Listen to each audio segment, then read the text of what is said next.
Firefly enjoyer, I will say, when we're on these Night and Dusk maps, is we're going to be getting to see a lot of these teams landing for those sought-after Firefly spots so they can get those ultimates online as quickly as possible. Tester ultimate going to be coming through. Teva does actually attach onto new news. B, who tries to throw the charged R on the pole sword before the Teva can snap and stun them, and is going to be parried immediately. Had absolutely no business going after that player because there's no one light staggering him to prevent that parry from coming through. And it will be Tryhard's team that are able to, off of the back of that kill and Tessa ultimate, change things around in the fight. Tessa incredibly strong in the game normally, but even more so in these Firefly maps, considering you're able to throw your ultimate out at 55%, not 100 like some of these other players. As we're going to be seeing Team 8 off of the back of that win over on our last game, looking to start picking up some early momentum.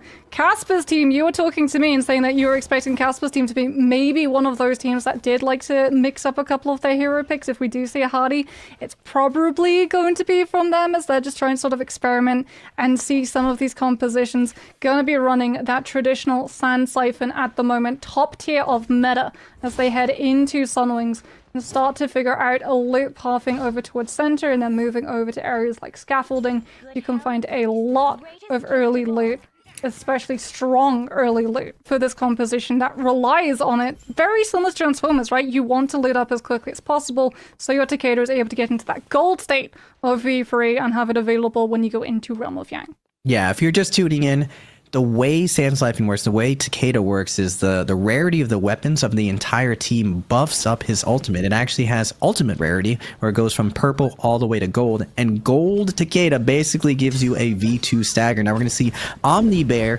Edward Allen's team, versus Casper's teams over from the top ropes. Omni Bear already popping the F3, getting a nice some great damage on to Killua. Killua's going to be forcing out that Temion, but with the RMB, he's going to blow up Omni Bear before the Kurumi ult's going to come out. Now Killua dodging the Yushan ult, but it's a little bit too late.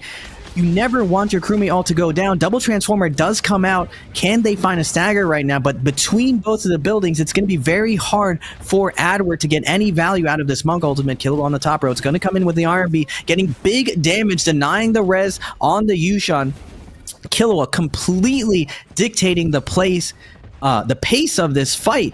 Adward gonna get hit by the poison mushroom. Unfortunately for him, he's gonna be ticking away. That health pool absolutely getting chunked. Nice play from QNT to slow this down, to clean this up wisely. Adward's gonna make his way out of her while the Yushan is backing off. Looks like they're gonna be able to pick up both of them, but Adward, no slouch to fighting. He's gonna be fighting out Killua. Can Killua close this out?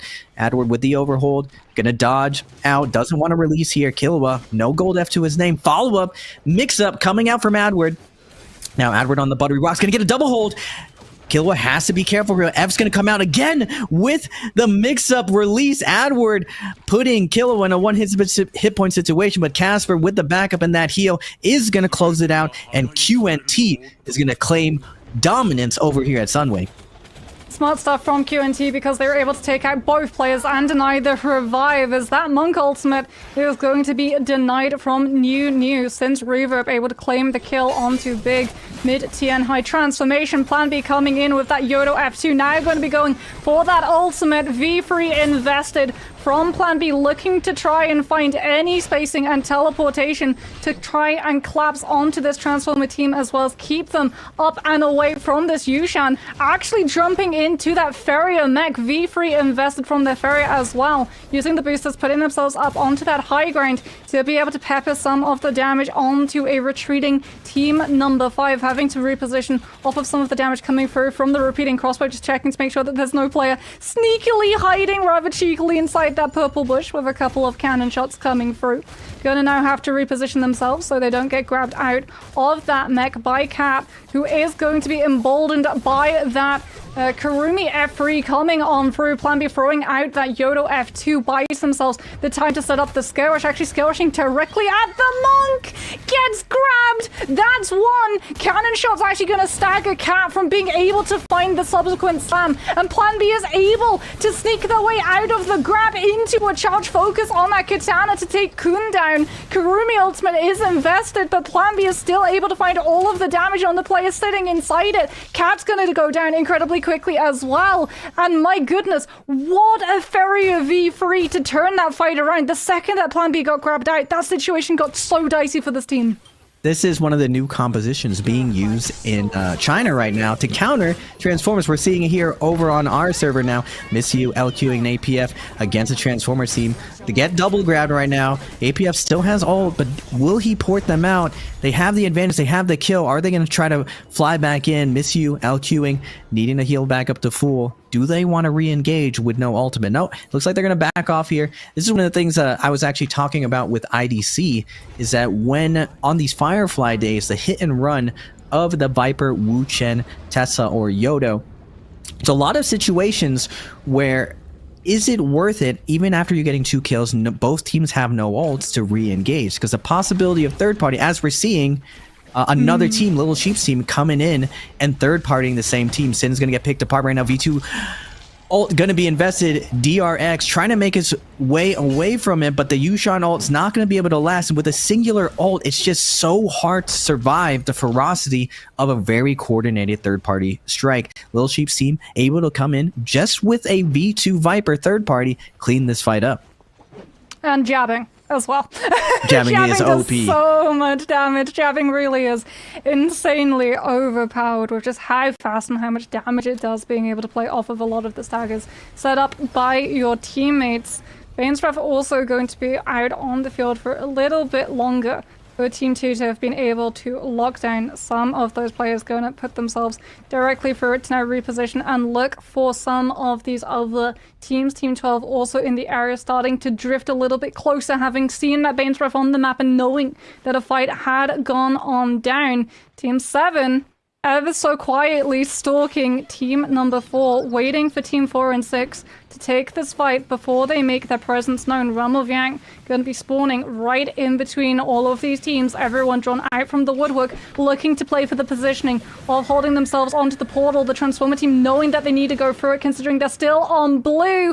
Did they manage to go out? It looks like they actually got bullied into using the Karumi ultimate early, and that is devastating for the Transformer team. It means that they're probably not going to be able to put themselves into that Realm of Yang, and we're actually going to be seeing Team 12 coming in with a Viper ultimate, looking to lock any player down. Raven, I don't think anyone went through the portal. Yeah, I think it was just pure assassination plays from MissU's team, from APF's plays. Temiel was going to be invested. They double Takeda ult again, but Adward with that Monk ultimate responding in, gets a singular grab, but APF team's going to be able to get to safety and port out. But now Killua and Casper's team up in here, QNT looking for the kill, but Casper is going to get blown up. The third party and threat of APF team still lurking in the shadows, able to range and get that kill, but no one's out of the woodwork still. Harim's team, Adward Allen's, the Transformer team in the center of a Siphon and Attack on Titan. Yoda ult's gonna be invested, and now Casper's team is gonna get the short end of the stick, getting absolutely deleted right now. But now Sin's team showing up with the red buff coming out of the portal. They're ready for some blood. They're ready for some action. Give us some kills. We got a second life. We're willing to invest right now. They're trying to lock someone down. And look at this composition. You wanted it. You got it. We got Hadi, Tessa, Faria. Yes. Oh, this is actually devastating. I've run into so many teams in duos where they run Hardy and Tessa, because it means that you just can't dodge out of that massive wombo combo. The triple charge of that Hardy ultimate does so much damage, and if you get locked in to either that Farrier stagger off of the cannon or the Tessa ultimate CC, it's just game over, Raven. It really is. That Hardy ultimate does so much damage. It's also incredibly mobile as well, so you don't have to worry about being countered by something like that Tumult ultimate, because you can just fly out over the top of it all the way up into the maximum skybox, so you don't even have to worry about Yodel, because you also just outdistance it. I cannot wait to see how this team are going to be putting this into the mix. F2V2, so burning fire tick damage, as well as Hermine is trying to find any entrance that he can with this pulse sword, looking to just chunk down some of these players. They still have that Vermilion Bird Smite, so they're going to get to play as aggressive as they want. Ultimate not online just yet, but but Hermes going to use that F2 to be able to disengage from the fight. Doesn't have to worry about the follow-up damage from the pulse sword coming on through as they're looking to try and lock some of these players down, isolate them away from their team, and it looks like the horizontal charge click on the longsword has done exactly that. Elking being incredibly low has to worry about the potential skirmish coming through from this. Hardy ultimate is now up and available. We're yet to get to see it. This is going to be the first Hardy ultimate in professional tournament Naraka players. Hermne coming in with the charged R, going to be able to find a horizontal swing to follow up another kill. Miss you off broadcast, going to be able to find a kill with the Yodo V3, but we are looking at this Hardy. We're now looking to see where that team ran away with the Wu Chen teleport. Hardy incredibly good with an ability that's afforded to him at being able to track down where exactly those Wu Chen teleported players have gone to. Is going to look to cut them off on Temple. Sees APF taking a little bit too long to shop. Glider now going to be invested, so he's going to be able to come back in with the charged R, looking to try and break away from the Viper ultimate. That sounds meaning that he's not going to be able to use the golden focus to escape. His ultimate is potentially going to have to use to allow him to disengage. The triple charge golden focus starts to come on through, and this is the Hardy in motion. Now we get to see one swing, two swing, two stashes still available to the Hardy. One now going to be used. That fighting damage off of the back of it doing so much as well. Yodo ultimate going to, or rather Yodo F2 going to be invested to dodge around the Hardy and catch him on the golden focus second activation. And as fun as it is to see Hardy, one thing he's missing, Raven, is damage reduction on the gold, because he just got face tanked. The V2 Viper is just so much to deal with for Hardy. This was my worry, that one of Hardy's teammates needs to be some type of counter to Viper. I think the only vulnerability he has right now is some type of Takeda shove into Temiwisp or the V2 plus Yodo ultimate. You saw right there that even though Hardy survived the initial burst, his ability to influence the fight is super limited the second that Yodo ult does come down. He doesn't really get any type of defense from it. He's not a juggernaut just going through it like the Yodo ult is. There's very few abilities that actually stop Yodo from continuing her slashes, and even though he was getting some damage in, he most likely, I think if a little bit earlier in the timing with the Faria ultimate, they would have got more value, but because of that V2 silence, it becomes very, very risky running their current setup. Tessa, Faria, and Hardy, it's not at all a very defensive composition. Maybe you get away with a well-timed V3 to help out your teammates, but right there, I was excited to see it. I was hoping that they all in with a bunch of ultimates, but hesitation to play just one more focus attack or one more parry attempt can be the difference between your team winning the actual fight versus just losing outright. And we're seeing just why a lot of these compositions that we talk about, Siphon, Transformers, Attack on Titan, have been part of the Naraka meta for 2 years. This composition basically doesn't let you play the game. So even though you have this great, beautiful plan set up, it doesn't matter. Miss you, LQing, APF, some of the goats of the game just showing up and just limiting any of this new experimental stuff. Now, hopefully we see more Hadi play. I think with Namza, and Harim running it, I think hopefully more teams will do it. I know the one composition that we saw that was very good was the anti-transformer comp with the Faria Yushan Yodo. Now that comp has been used in the actual J-Cup scrims right now. We're seeing Miss You roll up to Edward Allen, another mosh pit of a fight. 3 teams here again. We got Lil Sheep's team and Edward Allen's all diving in. Fireflies all around this now. Miss You's looking for the RB, trying to get something going onto the very vulnerable Viper. Great space control from Miss You, creating this opportunity. Now Edward Allen's getting cannibalized by these two teams. Edward down, the monk of their team, the heart of the team is down. Miss You still has his ultimate online, wants to buy some time, wants his Yushan to get someone low so he can come in, find an opening. Coming in with the grapple, it looks like Little Sheep's team very disciplined on the outside, doesn't want to overcommit, looking just for the stragglers. Full cooldowns though on this Attack on Titan. They get to decide who is getting assassinated here. With the V2 is going to be coming out, and now with the parry, Flautland gonna get taken down, but the port, beautiful port from Little Sheep's team, knowing that they were losing that situation. Their Wu Chen able to line of sight and pop that Wu Chen port, dodging the V2 silence from the Viper. And that's the second Realm of Yang that has spawned up, and that's the second time that we've seen a team walk away for free. because everyone else just comes out to grief the other potential entrants. Talking about griefing, that no-ult zone is definitely going to be griefing a lot of these players, making it incredibly hard for this Transformer team to be able to find these grabs. Cat was able to find one slam, has been able to find another grab. No way! Tryhard gets caught around the corner and goes down to another double grab. Ski, the only surviving player currently for team number 8 on that Wuchen, doesn't have the ultimate available to be able to port the bodies out. And this time around, Raven, I don't think team 8 are gonna get away with the revive to be able to turn this game around. Going back, however, to that Hardy composition, I wonder if we're going to see either the crutch of group heal, advanced heal, or that Z-ping being used, considering he gets so much mobility, but when you're running with a Tessa, it's a lot harder to be able to capitalize because that Hardy's in such a forward aggressive position. No one else is really within space to be able not just to defend him, but also capitalize off of the stagger that his ultimate grants you, as we're going to be having a look at an Attack on Titan traditional team. No Tessa, just Yodo. Triple focus Jade coming through from APS with that Windy Trinity on the fan, throwing them out, just trying to find any damage that he can. Takes a little bit of damage from that Yushan stagger, but they're still going to be able to sustain and win the fight out overall. So much cleave damage coming through from both him and Miss You with that legendary weapon. Fan, really incredibly terrifying. I feel like so many people talk about things like the RMB and how quickly it comes out, and the fact that you're able to use it for things like Touch of Death combos with Takeda. That Windy Trinity, even though it's purple, it does so much damage, and just like all of the other moves on the Fan Raven, it comes out incredibly quickly. It's also a lot harder to be able to sort of anticipate parry something like the, in comparison to something like the Wind Spout, right? Because you see the tornadoes, you're like, okay, cool. They're coming at me incredibly slowly, I'm either gonna just tap dodge or be out of range entirely. But Windy Trinity comes out so quickly, it's so easy, especially in trio situations, to be able to catch players unaware. Yeah, it's basically like a slingshot longsword wave where you just, when you hit someone with it, it's just like you're in a washing machine. You just get slurped back and forth and you're like, what is happening? Plus the AoE damage, it's just cleaving everyone down.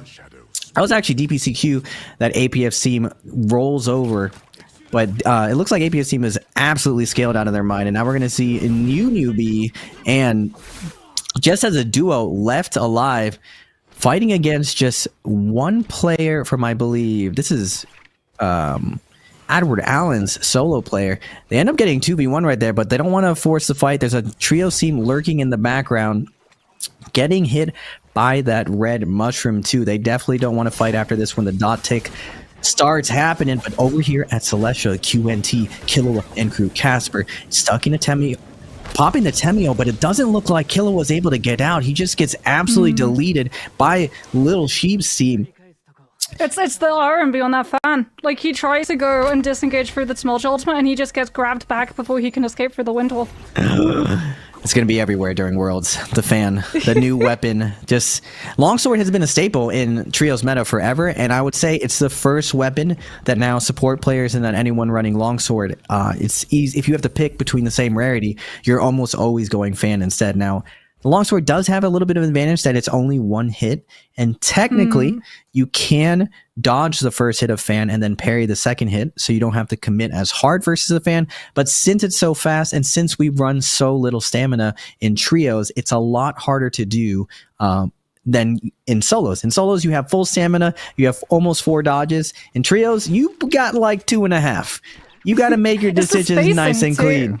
Yeah. Like, you get hit by that RMB, it's not just the damage and the speed that's the problem, it's the fact that your positioning is disrupted by it, because it literally just grabs you back in to that spacing. It's essentially budget Hardy F1.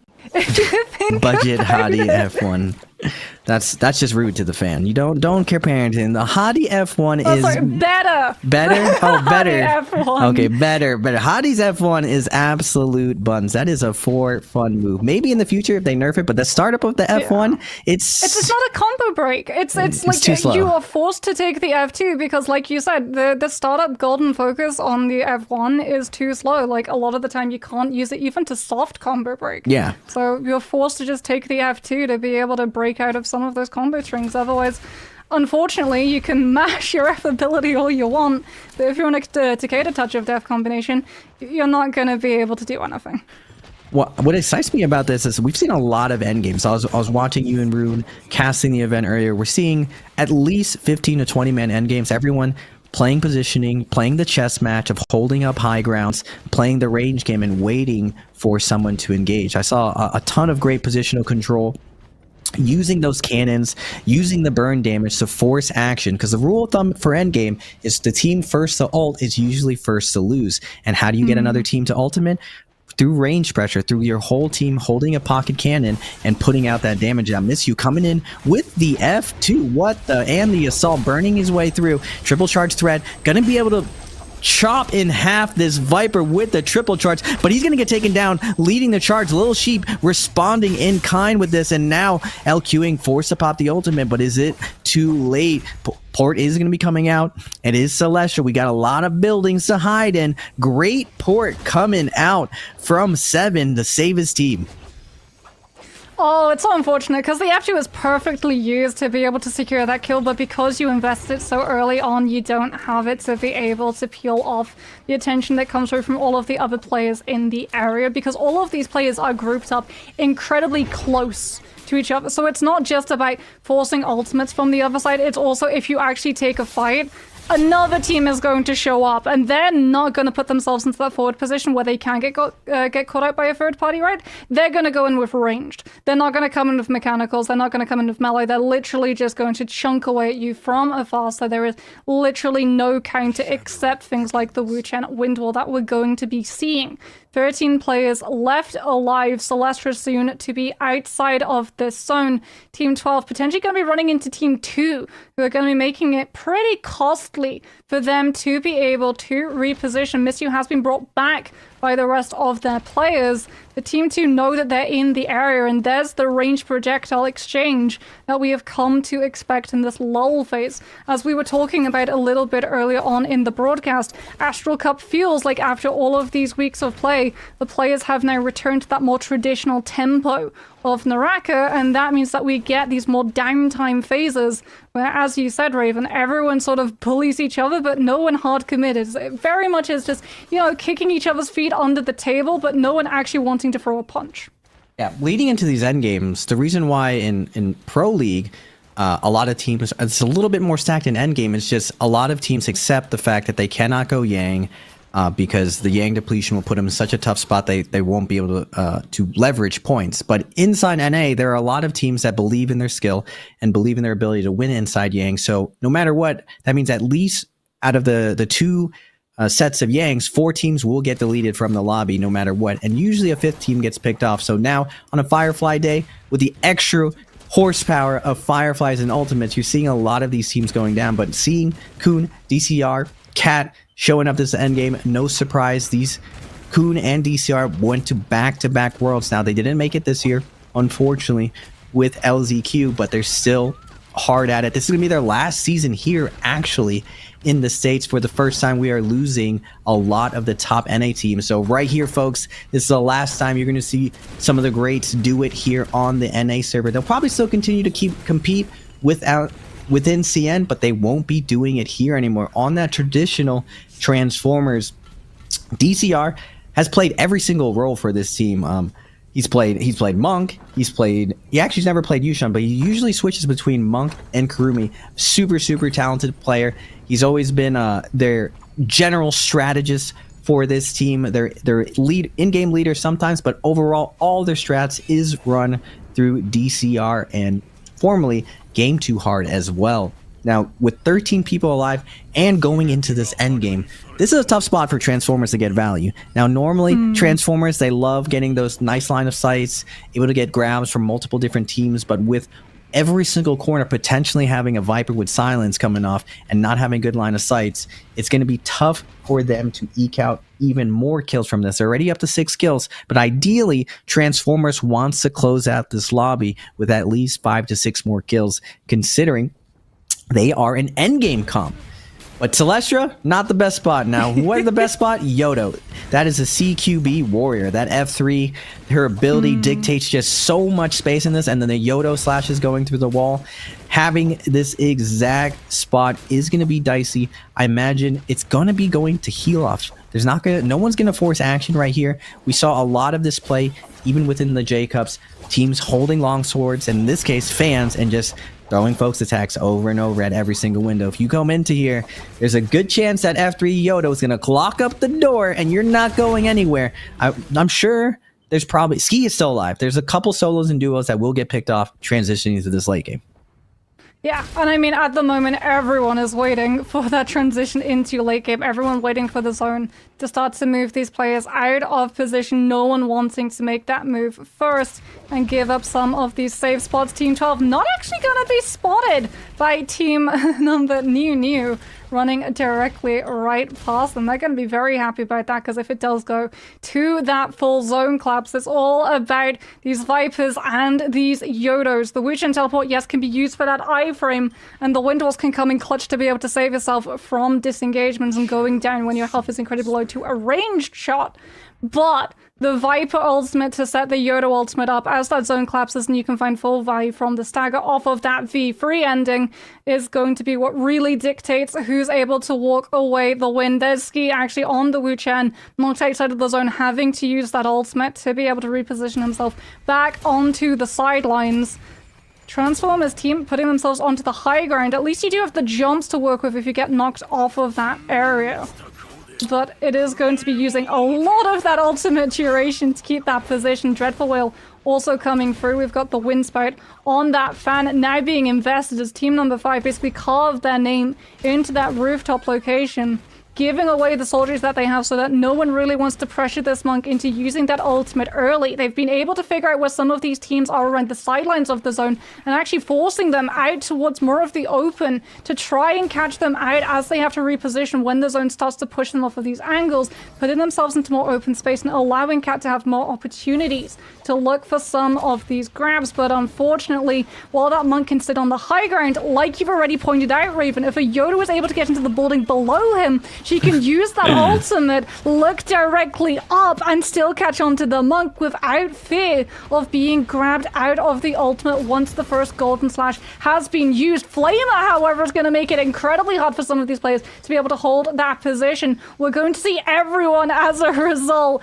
who isn't this Transformer team, put themselves onto the building directly below, and there is nothing that the Transformer team can do except give up that high ground spacing and drop onto them. We're going to see DRCK coming in with that Dreadful Whale, trying to pick up some of these players. Not going to be able to find a lockdown. Dragonstraw also starting to come on out. Players looking to tussle up to be able to hold these positions when that zone fully collapses in. Yoda going to be using that F to be able to buy themselves a safe space. One player goes down. Poison Splash actually going to be activated off of the body. Cat's going to get tethered by the Kurumi to be brought back. Might have to use the ultimate immediately, but that's going to be inside the building, Raven, and you're not going to be able to get your way through the windows. This monk is about to be brought back up and immediately go down again. This is travesty! There it is, it happens again! Team 2 allow the revive because they know they're going to get another free kill off of the back of it. Now everything is going to be kicking on off. Scale Rush coming through from team number 2 to be able to keep themselves inside this building for as long as possible and make sure that no one is able to evict them from that space. Everyone trying to dodge outside to be able to put themselves into more open areas so they don't have to worry about the fire tick damage coming through from some of these cannons and the flamers, as we're now down to 9 players remaining. Team 12 waiting below, just happy to wait out everybody else, playing around all of this aggression and taking away all of these eliminations.